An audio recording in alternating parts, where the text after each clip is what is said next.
अथ अष्टमोऽध्याय। गर्भ में परीक्षित की रक्षा, कुंती के द्वारा भगवान की स्तुति और युधिष्ठिर का शोक। सूत जी कहते हैं, इसके बाद पांडव श्री कृष्ण के साथ जलांजलि के इच्छुक मरे हुए स्वजनों का तर्पण करने के लिए स्त्रियों को आगे करके गंगा तट पर गए। वहां उन सब ने मृत बंधुओं को जलदान दिया और उनके गुणों का स्मरण करके बहुत विलाप किया। तदनंतर भगवान के चरण कमलों की धूलि से पवित्र गंगा जल में पुनः स्नान किया। वहां अपने भाइयों के साथ कुरुपति महाराज युधिष्ठिर, धृतराष्ट्र पुत्र शोक में व्याकुल, गंधारी, कुंती और द्रौपदी सब बैठकर मरे हुए स्वजनों के लिए शोक करने लगे। भगवान श्री कृष्ण ने धौम्य आदि मुनियों के साथ उनको सांत्वना दी और समझाया कि संसार के सभी प्राणी काल के अधीन है, मौत से किसी को बचा नहीं सकता। इस प्रकार भगवान श्री कृष्ण ने अजातशत्रु महाराज युधिष्ठिर को उनका वह राज्य जो दूतों ने छल से छीन लिया था वापस दिलाया, तथा द्रौपदी के केशों को स्पर्श करने से जिनकी आयु क्षीण हो गई थी उन दुष्ट राजाओं का वध कराया। साथ ही युधिष्ठिर के द्वारा उत्तम सामग्रियों से तथा पुरोहितों से 3 अश्वमेघ यज्ञ कराए। इस प्रकार युधिष्ठिर के पवित्र यश को 100 यज्ञ कराने वाले इंद्र के यश की तरह सब और फैला दिया। इसके बाद भगवान श्री कृष्ण ने वहां से जाने का विचार किया। उन्होंने इसके लिए पांडवों से विदा ली और व्यास आदि ब्राह्मणों का सत्कार किया। उन लोगों ने भगवान का बड़ा ही सम्मान किया। तदंतर सात्ययिक और उद्धव के साथ द्वारका जाने के लिए वे रथ पर सवार हुए। उसी समय उन्होंने देखा कि उत्तरा भय से विहल होकर सामने से दौड़ी चली आ रही है। उत्तरा ने कहा, देवाधिदेव जगदीश्वर, आप महायोगी हैं, आप मेरी रक्षा कीजिए। आपके अतिरिक्त इस लोक में मुझे अभय देने वाला और कोई नहीं है, क्योंकि यहाँ सभी परस्पर एक दूसरे के मृत्यु के निमित्त बन रहे हैं। प्रभु, आप सर्वशक्तिमान हैं। यह दहकते हुए लोहे के बाण मेरी ओर दौड़ा आ रहा है। स्वामिनी, या मुझे भले ही जला डाले, परंतु मेरे गर्भ को नष्ट न करे, ऐसी कृपा कीजिए। सूत जी कहते हैं, भक्तवत्सल भगवान श्री कृष्ण उसकी बात सुनते ही जान गए कि अश्वत्थामा ने पांडवों के वंश को निर्विज करने के लिए ब्रह्मास्त्र का प्रयोग किया है। सौनक जी, उसी समय पांडवों ने भी देखा कि जलते हुए 5 बाण हमारी ओर आ रहे हैं, इसलिए उन्होंने भी अपने अपने अस्त्र उठा लिए। सर्वशक्तिमान भगवान श्री कृष्ण ने अपने अनन्य प्रेमियों पर, शरणागत भक्तों पर बहुत बड़ी विपत्ति आई जानकर अपने निज अस्त्र सुदर्शन चक्र से उन निज जनों की रक्षा की। योगेश्वर श्री कृष्ण समस्त प्राणियों के हृदय में विराजमान आत्मा है। उन्होंने उत्तरा के गर्भ को पांडवों के वंश परंपरा चलाने के लिए अपनी माया के कवच से ढक दिया। सौनक जी, यदि ब्रह्मास्त्र अमोघ है और उसके निवारण का कोई उपाय भी नहीं, फिर भी भगवान श्री कृष्ण के तेज के सामने आकर वह शांत हो गया। यह कोई आश्चर्य की बात नहीं है, समझनी चाहिए, क्योंकि भगवान तो सर्वस्व मरे हैं। वे ही अपनी निज शक्ति माया से स्वयं अजन्मा होकर भी इस संसार की सृष्टि, रक्षा और संहार करते हैं। जब भगवान श्री कृष्ण जाने लगे, तब ब्रह्मास्त्र की ज्वाला से मुक्त अपने पुत्रों के द्वारा और द्रौपदी के साथ सती कुंती ने भगवान श्री कृष्ण की इस प्रकार स्तुति की। कुंती ने कहा, आप समस्त जीवों के बाहर और भीतर एक रस स्थित हैं, फिर भी इंद्रियों और वृत्तियों से देखे नहीं जाते, क्योंकि आप प्रकृति से परे आदि पुरुष परमेश्वर हैं। मैं आपको नमस्कार करती हूँ। इंद्रियों से जो कुछ जाना जाता है उसकी तह में आप विद्यमान रहते हैं और अपनी ही माया के पर्दे से अपने को ढके रहते हैं। मैं अबोध नारी, आप अविनाशी पुरुषोत्तम को भला कैसे जान सकती हूँ। जैसे मूढ़ लोग दूसरा भेष धारण किए हुए नट को प्रत्यक्ष देख कर भी नहीं पहचान सकते, वैसे ही आप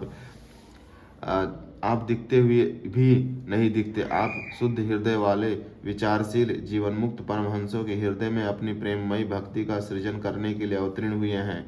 फिर हम अल्प बुद्धि स्त्रियां आपको कैसे पहचान सकती। आप श्री कृष्ण वासुदेव देवकी नंदन नंद गोप के लाडले लाल गोविंद को हमारा बारंबार प्रणाम है, जिनकी नाभि से ब्रह्मा का जन्म स्थल कमल प्रकट हुआ, जो सुंदर कमलों की माला धारण करते हैं, जिनके नेत्र कमल के समान विशाल और कोमल हैं, जिनके चरण कमलों में कमल का चिन्ह है। श्री कृष्ण, ऐसे आपको मेरा बार बार नमस्कार है।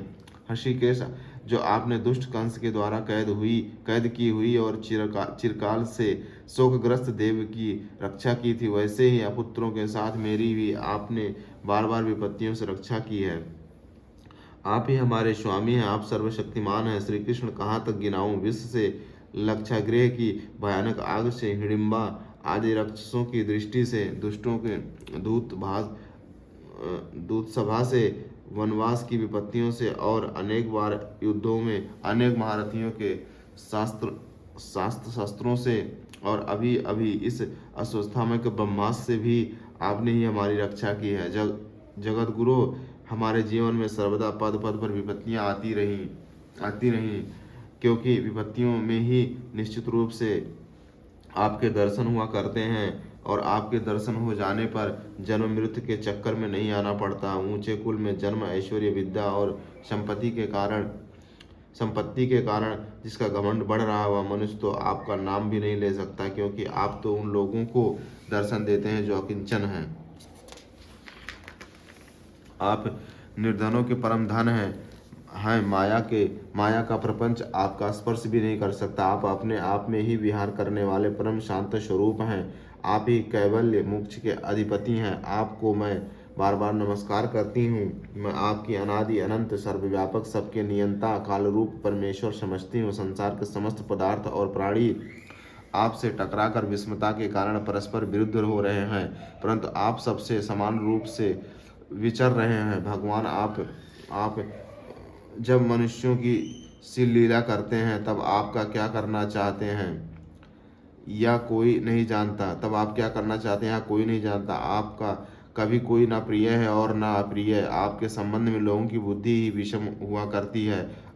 आप विश्व के आत्मा हैं, विश्वरूप हैं। ना आप जन्म लेते हैं और ना कर्म ही करते हैं, और फिर भी पशु पक्षी मनुष्य ऋषि जलचर आदि में आप जन्म लेते हैं और उन योनियों के अनुरूप दिव्य कर्म भी करते हैं। यह आपकी लीला है। तो जब बचपन में आपने दूध की मटकी को फोड़कर यशोदा मैया को खिंचा दिया था और उन्होंने आपको बांधने के लिए हाथ में रस्सी ली थी, तब आपकी आंखों में आंसू छलक आए थे, काजल कपोलों पर बह चला था, नेत्र चंचल हो रहे थे और भय की भावना से आपने अपने मुख को नीचे की ओर झुका लिया था। आपकी उस दशा का लीला छवि का ध्यान करके मैं मोहित हो जाती हूँ। भला जिसमें भय ही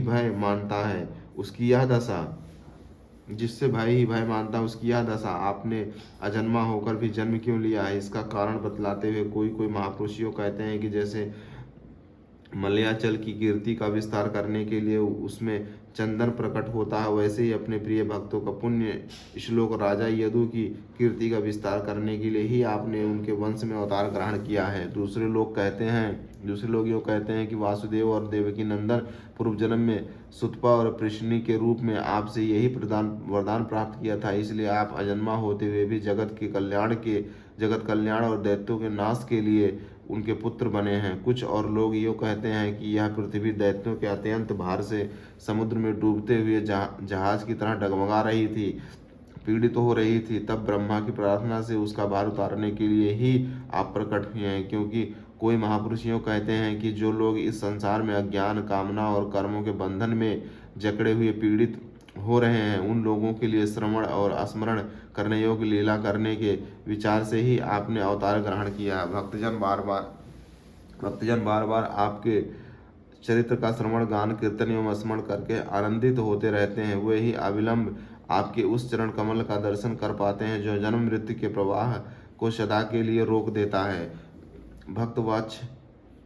भक्तवाच्य कल्पतरु प्रभो, क्या अब आप अपने आश्रित और संबंधी हम लोगों को छोड़कर जाना चाहते हैं? आप जानते हैं कि आपके चरण कमलों के अतिरिक्त हमें और किसी का सहारा नहीं है। पृथ्वी के राजाओं को तो हम यूं ही विरोधी हो गए हैं। जैसे जीव के बिना इंद्रियां शक्तिहीन हो जाती हैं, वैसे ही आपके दर्शन बिना यदुवंशियों के और हमारे पुत्र पांडवों के नाम तथा रूप का अस्तित्व ही क्या रह जाता है। गदाधर, आपके विलक्षण चिन्हों से चिन्हित यह कुरजांगल देश की भूमि आज जैसी शोभायमान हो रही है,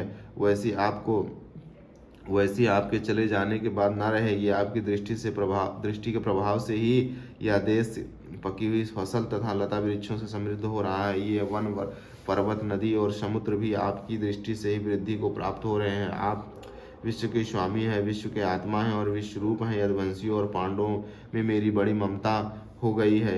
आप कृपा करके स्वजनों के साथ जोड़े हुए से इस स्नेह की दृढ़ फांसी को काट दीजिए।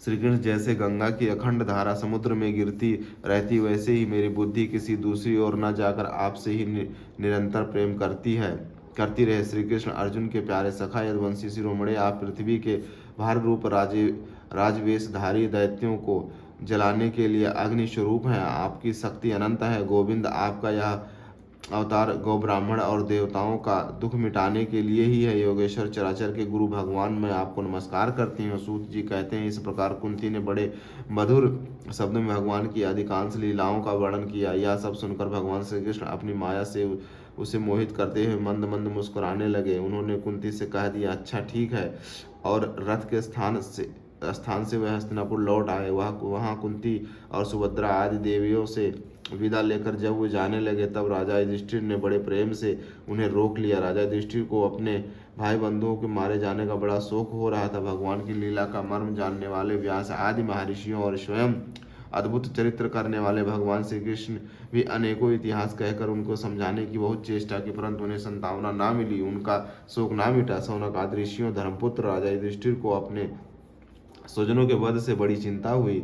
वह अविवेक युक्त चित्त से स्नेह और मोह के वश में होकर कहने लगे, भला मुझ दुरात्मा के हृदय में बद्धमूल हुए इस अज्ञान को तो देखो। मैंने सियार कुत्तों का आहार इस अनात्मा शरीर के लिए अनेक अछोहड़ी सेना का नाश कर डाला।